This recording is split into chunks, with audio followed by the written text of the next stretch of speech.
Hello. Hello, chat. As a fellow citizen of the European Union, uh, I mean, not emotion.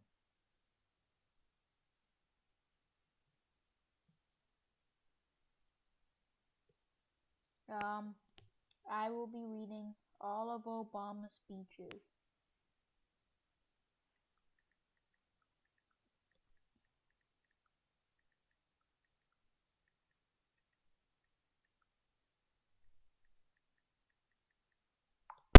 Let's go.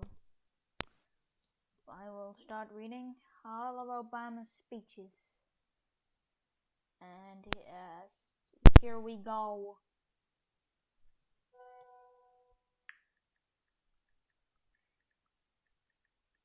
I'm going to join a VC in case anyone wants to join, as I will be the new president of the UK. I am ready for this. I am ready. I am ready for this, boys. I'm ready for this. As me, President of Obama, will be reading all of the Obama scripts. Obama speeches. Obama speech. Okay, you ready for this? I will be reading all of Barack Obama's speeches.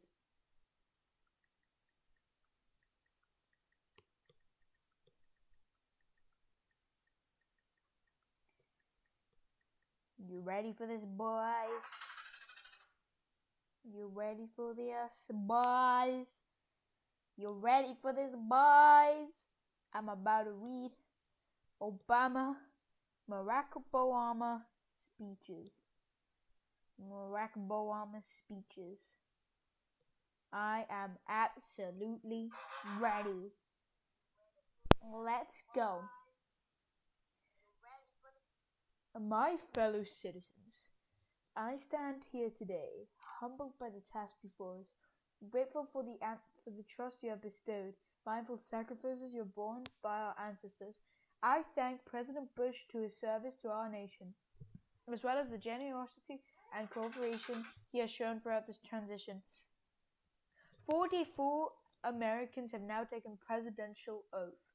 The words have been spoken during rising tides of prosperity and still waters of peace. Yet every so often the oath is taken amidst gathering clouds and raging storms.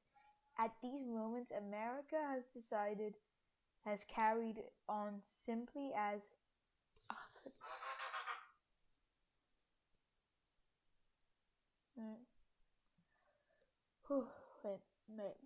America has carried on not simply because of the skill of those in the high office, but because we, the people, have remained faithful to ideas and forebears and true to our founding documents.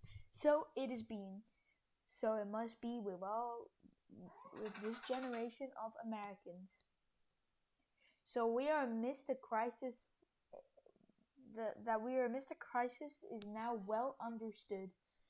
Our nation is at the war against a far-reaching network of violence and hatred. Our economy is badly weakened, a consequence of greed and irresponsibility on the part of the same. Of some, but our collective failure to make hard choices and prepare the nation for a new age. Homes have been lost, jobs shed, businesses shuttered, our healthcare is too costly, our schools too many. Our skills fail too many, and each day brings further evidence that the ways we use energy to strengthen our adversaries and threaten our planet. I'll be right back. I need to close the door. My cat's almost entered.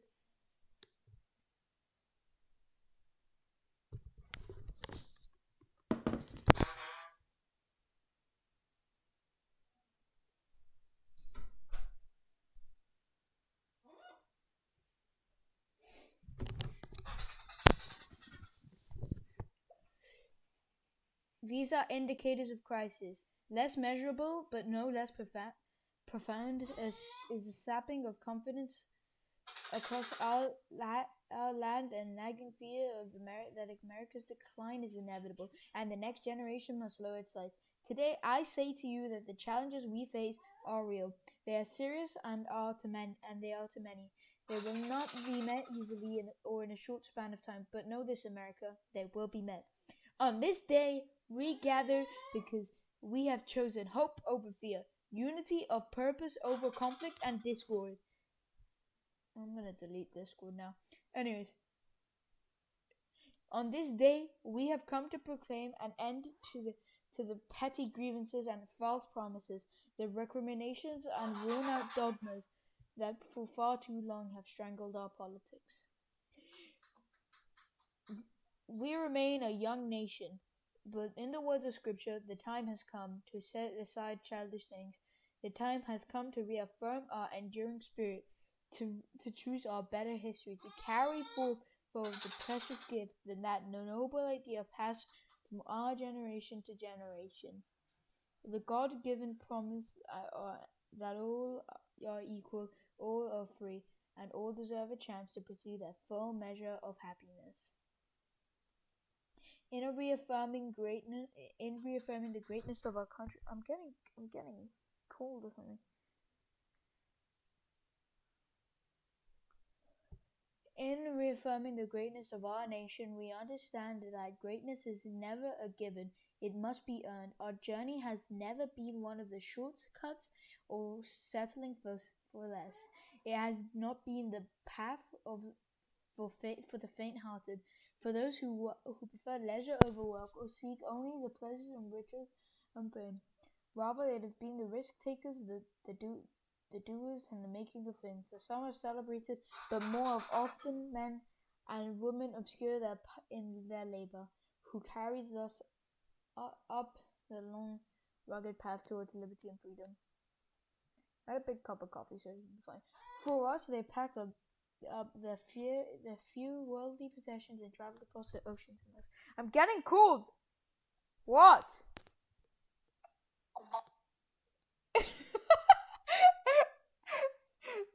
What the hell?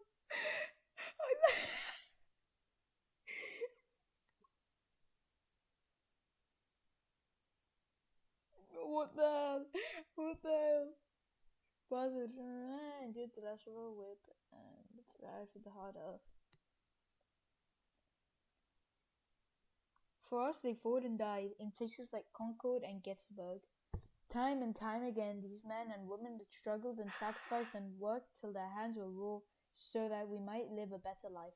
They saw America as bigger than the sum of the individual ambitions, greater than all the differences of birth or wealth or faction.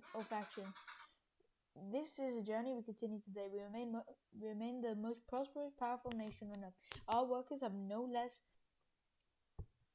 initiative. Our goods and services no less needed than they were last week or last month. Our capacity remains undiminished, but our time of standing pat, of protecting our narrow interests in putting off unpleasant decisions, that time has surely passed. Starting today, we must pick ourselves up, dust ourselves off, and begin again to work the work of remaking America. From everywhere we look, there is work that has to be done. The state of no economy calls for action, bold and swift, and we will act. Not only to create new jobs, the electric grids and digital lines that feed our commerce and bind us together. We will restore science to its rightful place and wheel technology's wonders to raise healthcare's quality and lower its cost. We will harness the sun and the winds and the soil to fuel our cars and run over to our factories, and we will transform our schools and colleges and universities to meet demands of a new age. All of this we can do. All of this we will do. Now, some question the scale of our ambitions, who suggest that our system cannot afford too many big plans. Crap, wait.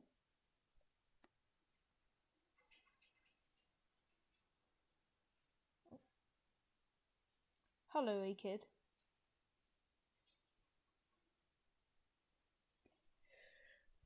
who suggest that this system cannot tolerate too many big plans. Their memories are short, for they have forgotten what this country has already done.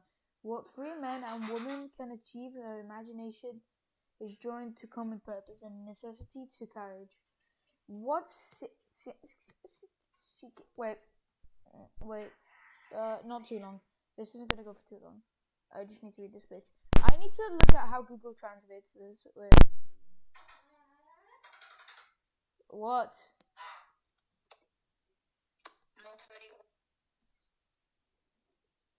I keep on getting called by like this Brazilian number and it's scary. Cynics, there we go. Cynics fail to understand is that the ground has been shifted beneath them, that the stale political arguments that we have consumed us for so long no longer apply. The question we ask today is whether our government is too big or too small, but whether it helps families find jobs at a decent wage, care they can afford, a retirement that is dignified, where the answer is yes. A Brazilian number keeps calling me. What? Cynics. Thank you. I already got Google Translate. Where the answer is yes.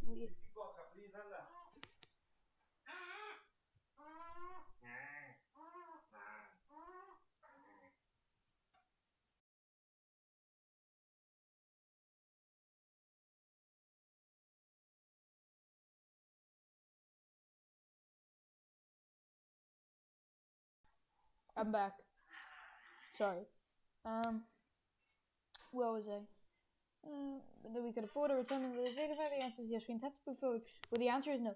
Programs will end, and those of us who manage the public dollars will be held in account to spend wisely, reform bad habits, and do our business in the light of day.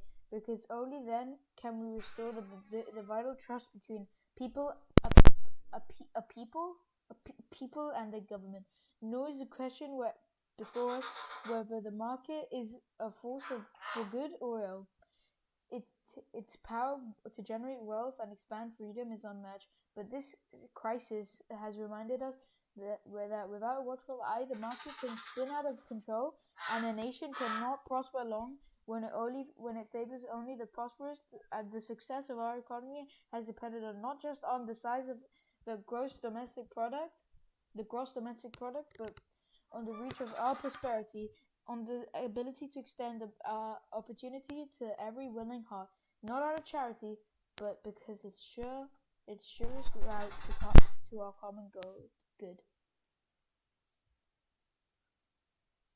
As a common defense, we reject the choice between our safety and our ideals. Our founding fathers faced with the perils we can scarcely imagine, drafted a charter to assure the rules of law and rights of a man. A charter expanded by the blood of generations. Those ideals still light the world, and we will not give them up for an expediency's sake. I'm gonna finish reading this, and I'll probably do something else. Okay.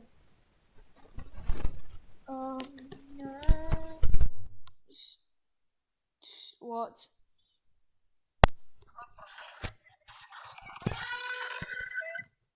Okay.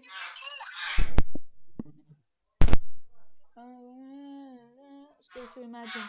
Drafted into a truth of rule a charter to expand it with the generation. Those ideals still light the world, and we will not give them up for expediency's sake.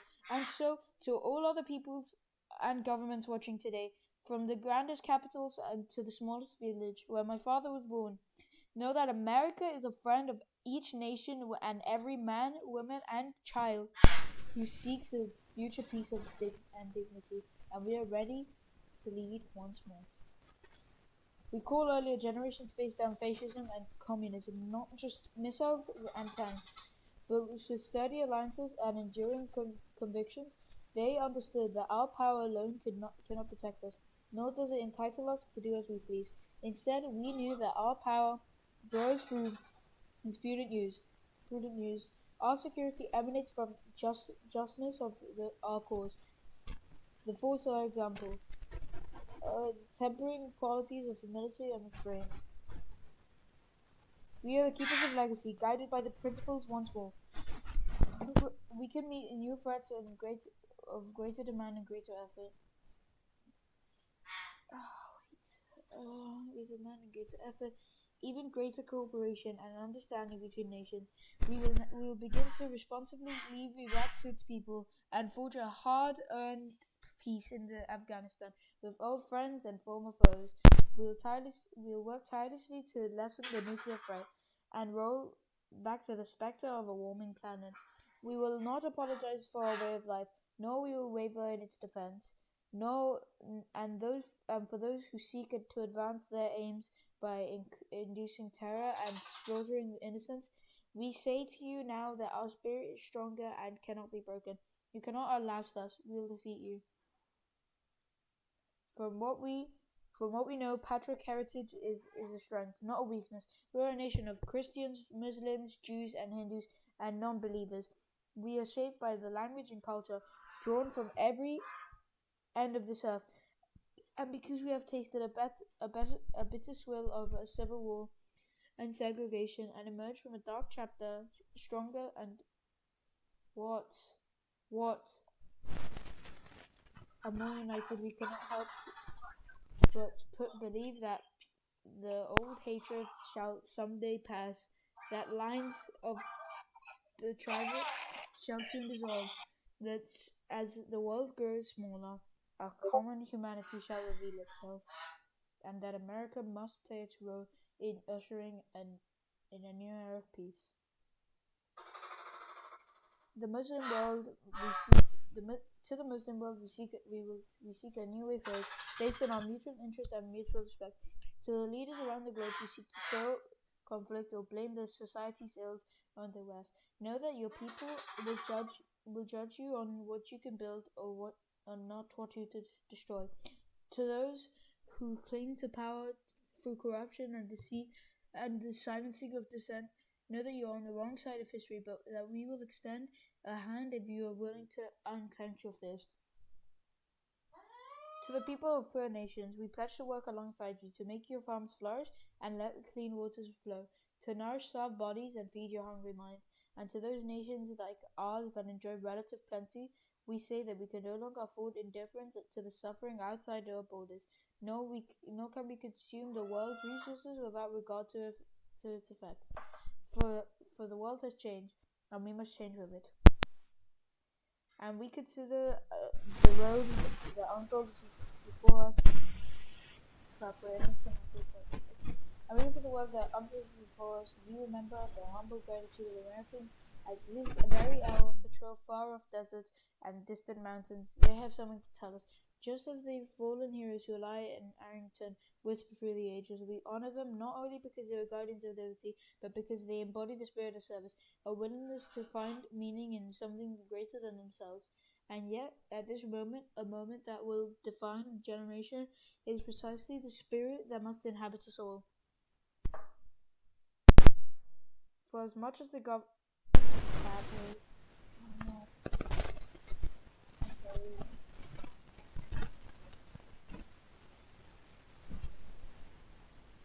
So as much as the government can do and must do, it is ultimately the determination of the American people upon the nation's release. Its selfishness, the selfishness of workers who rather cut their hours than see a friend lose a job, which sees us through the darker side. It is the firefighter's courage to storm the stairway with smoke, but also the parent's willingness to nurture a child that finally decides our fate. Our challenges may be new, the instruments which we meet them may be new, but those values upon which our success depends, honesty and hard work, courage and fair play, tolerance and curiosity, loyalty and patriotism. These things are true. They have been demanded. They have been the quiet cause of progress throughout our history. What is demanded then is a responsibility, is return to these truths. What is required of us now is a new era of responsibility, a recognition on every part of every American that we have duties to ourselves, our nation, and the world. duties that we cannot grudgingly accept, but rather seize gladly, from the knowledge that there is no there is nothing to satisfy spirit so defining our character than giving to all the difficult times. This is the price and promise of citizenship. This is the source of our confidence that the knowledge that God calls us to shape a certain destiny. This is the meaning of liberty and our creed. Why men, women, and children of every race and every faith can join the celebration across this magnificent world, and why a man whose father less than 60 years ago might have been served at a local restaurant can now stand before you to take us this most sacred oath.